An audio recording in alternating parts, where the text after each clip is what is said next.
Hi, my name is Wilfred H. Shipley. I'm an independent filmmaker, and welcome to my Micro-Budget Filmmaking Masterclass.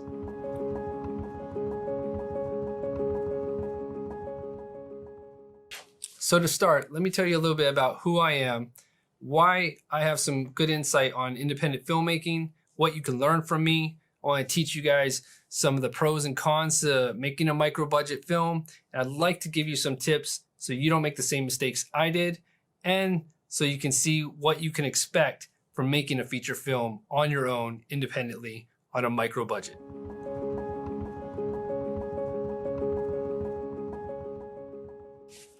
My love for movies came from being a young kid who didn't have a whole lot else to do. I had a satellite dish and I could watch a lot of movies, and I would watch movies that were in black and white in foreign languages. And I remember thinking to myself, like, who else watches these type of movies? Like, why was I watching them? I was 12, 13 years old. I had seen other movies like Casino and Pulp Fiction in the theater. I look back on it and do the numbers. I think, again, I had to be like 12, 14 years old, somewhere in there. But I knew enough that I really wasn't, the violence in the films, the language in the films, the sexual content in the films, that never really made any impression on me whatsoever. Something else was going on.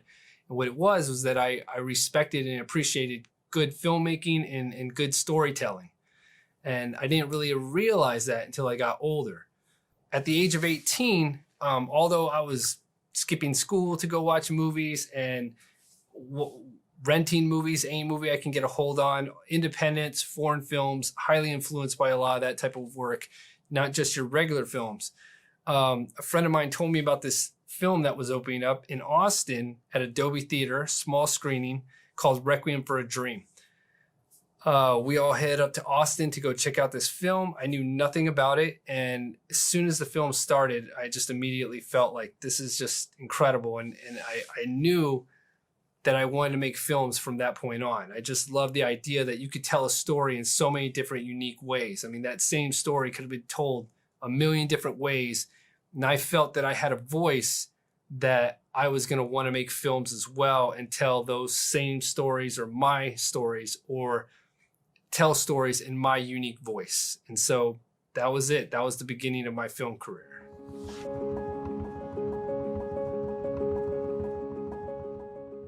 Shortly after that, I purchased my first camera after looking into cameras and checking them out. I was about 21 years old. I had saved up enough money to buy a XL1, Canon XL1. It was a large camera, and I would go to all these different live venues and record the live venues as they were happening. I didn't know anything about cameras. I didn't know anything about aperture or shutter or lighting. I had to teach myself all of these things. I didn't go to film school. It just wasn't in the cards for me, but I didn't let that hold me back. Instead, I just bought the camera and just dived right in. There was this band that was playing down the street from where I lived, and I could hear them playing, and I just showed up at their house and was like, hey, can I record you guys and like make a documentary about your band or something? And they were like, sure. So I started following them around. I'd go to their concerts. I would go to their parties.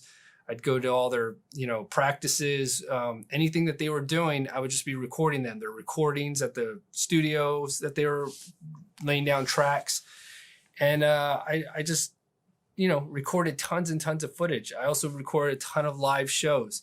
And this is where I had a subject, and it would allow me to study what I was doing right and wrong, how to keep my camera steady, how to shoot different angles, how to, adjust for certain lighting conditions, how to work around audio issues, you name it. I just basically was just fixing and figuring out everything I could. And then on top of that, putting that same footage into editing programs that I had available to me and editing those and just trying to make the best videos I could of it. And after doing that for over a year, that's where I just started really figuring things out. And on top of that, what I would also do is I would record something on TV, or I'd see something on TV and I'd record something and mimic that. So if there was a certain movie I liked, I would kind of set up a scene that was similar to it, and I'd record something and I'd ask myself, what's so different about what my camera looks like versus the one I'm seeing on TV? What do they have? It's like, it's got film grain, it's got depth of field in the shot.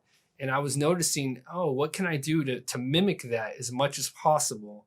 And that's where I really started noticing all the type of different nuances with film.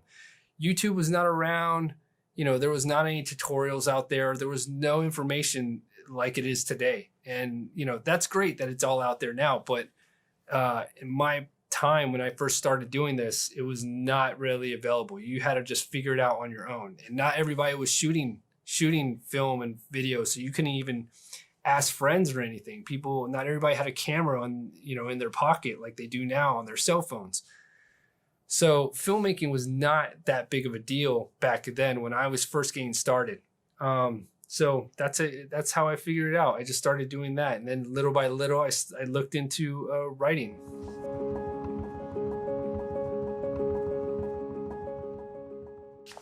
A time period that was really influential to me was 1998 to 2002. During this time period, there were several different films from a lot of unique filmmaking voices that I had never really seen before. Filmmakers like Darren Aronofsky with Requiem for a Dream, and Guy Ritchie with Lock, Stock, and Two Smoking Barrels and Snatch. There was just, Magnolia came out. There were just all these different films that were just really unique, and they weren't like your normal, typical films. And these voices, these, filmmakers that were coming out during that time period, a lot of them were coming from music videos, and they were coming from the commercials, and they were coming from different directions, and they were more of the type of voices that spoke to me as a filmmaker. I was also really highly influenced by films from foreign countries. I had always loved foreign films. And during this time, it was a unique time to find films, not only through satellite, but then like renting films, and they had DVDs, and you could turn on the subtitles and everything. So that was really highly influenced for me. And then lastly, there would be independent films, small films that most people would never heard of. I'd go to film festivals and see these type of films, and they were definitely not your typical studio film. And these films were highly influenced for me.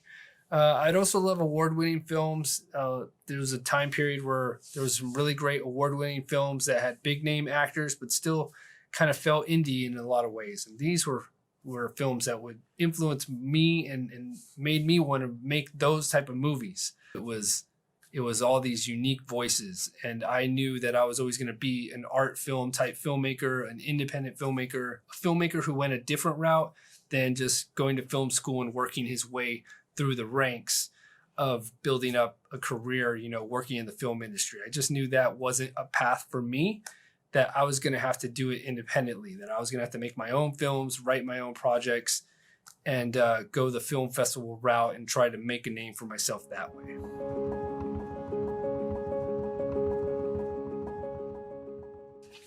So there's this saying, it's good, fast, cheap.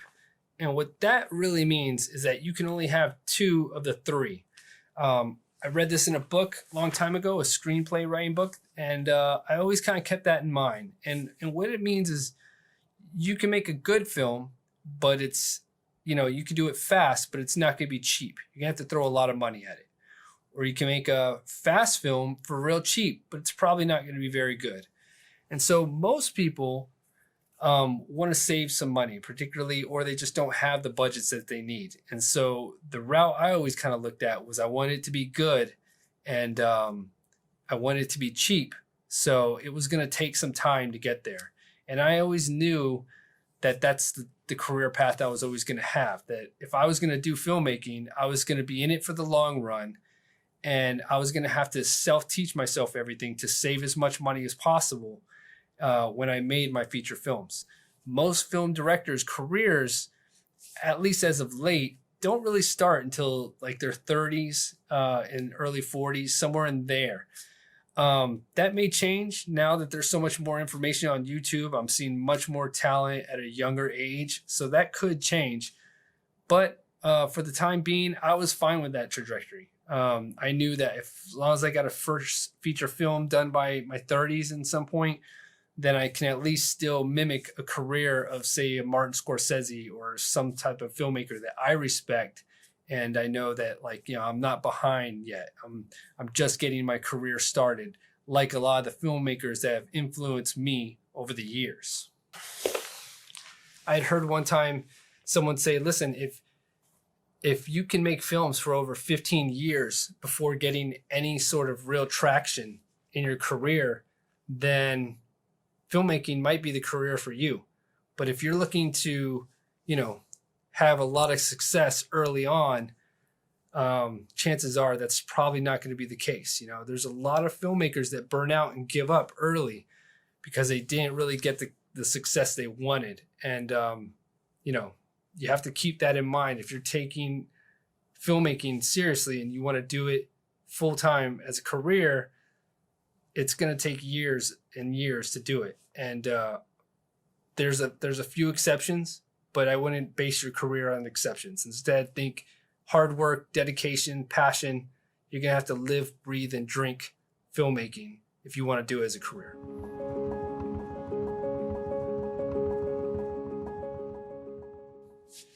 So one thing that I made a mistake on, and this is one thing you're going to want to keep in mind, is that I had this fear that I was going to fail with my first feature film, that if it wasn't a hit, that if I wasn't, a breakout star at Sundance or Cannes or any of these type of film festivals, then I wasn't going to be considered like this film prodigy, like this fantastic filmmaker.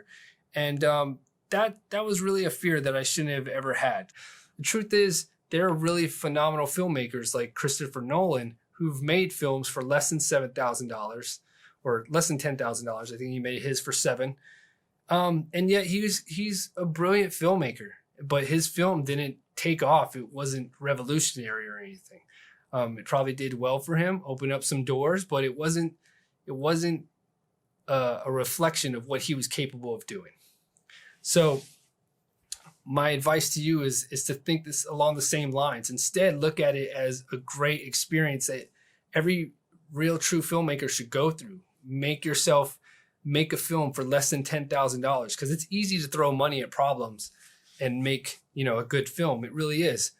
But when you have such a little budget, you really have to be a real creative filmmaker to overcome obstacles time and time again. So it's an exercise I think a lot of filmmakers should really go through. So that said, it is something that I wish I would have learned a little bit early on. I waited and waited and waited, hoping that the right circumstances would fall into place, that I would get the right financier, that I would make the film. And that probably hurt me in the long run.